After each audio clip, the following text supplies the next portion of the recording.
Evan Cole was famous now, sort of.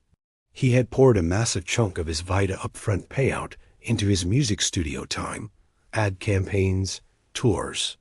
His breakout singles streamed across platforms. People recognized him on the street, and the buzz was real. But beneath every bright stage light was a single throbbing truth.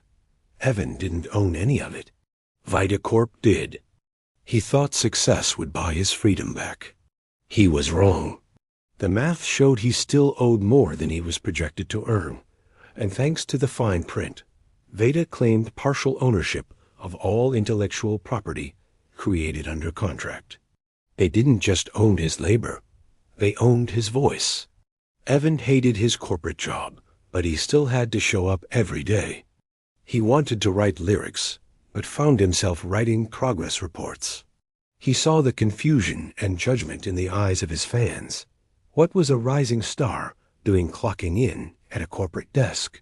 He asked to quit. Early redemption is not available unless full principal and penalty interest are satisfied, his supervisor told him. Reintegration under standard terms is prohibited. Vita gave you the money to live your life, not invest in a personal brand. That's when the panic started. He turned to the only option left, the shadows. He borrowed from loan sharks to pay Vita a lump sum, but he gave in to temptation. One more video. One more bet on himself. Then the worst happened. The song flopped. The money vanished. Now he owed the sharks and still owed Vita. Once he was marked level 2, Vita took control of his account, citing reckless financial behavior. His royalties were locked. His dreams were over, so he ran. But the silence didn't last.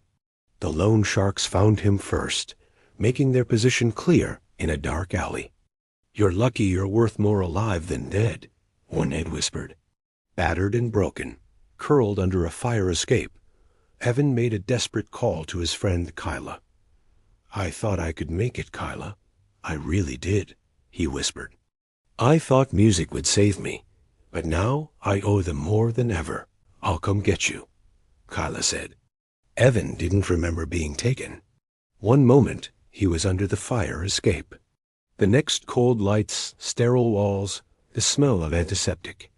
He awoke on a gurney to a man in a lab coat. "Mr. Cole, you've been processed under Section 47 of the Vita Commitment Plan. Partial organ reclamation has been completed 1 kidney. Asset recovery in accordance with your breach of financial compliance." Evan turned his head and vomited.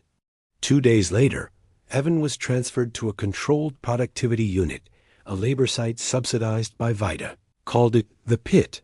Data entry by day, cleaning server racks at night. His bunk was metal. His name was a number. The cold, white lights never shut off.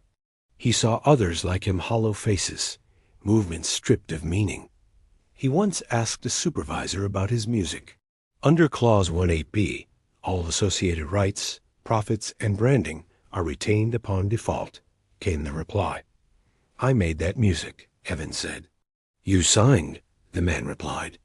One night, in the dim silence, a young man whispered to him, "They erased you, man. Your videos, your tracks, they're gone. Clean wipe. Like you never existed." Evan said nothing. He had wanted to be heard. Now he was a ghost in a building full of ghosts. Meanwhile, back in the city, Kyla sat at her desk. An unread email blinked at the top of her inbox. "Vita Corp employment confirmation. Your application has been approved.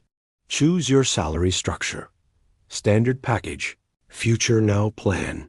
She stared at the screen for a long time, unmoving. Somewhere on a forgotten playlist, a song once sung by Evan Cole played softly in the background. His name wasn't listed,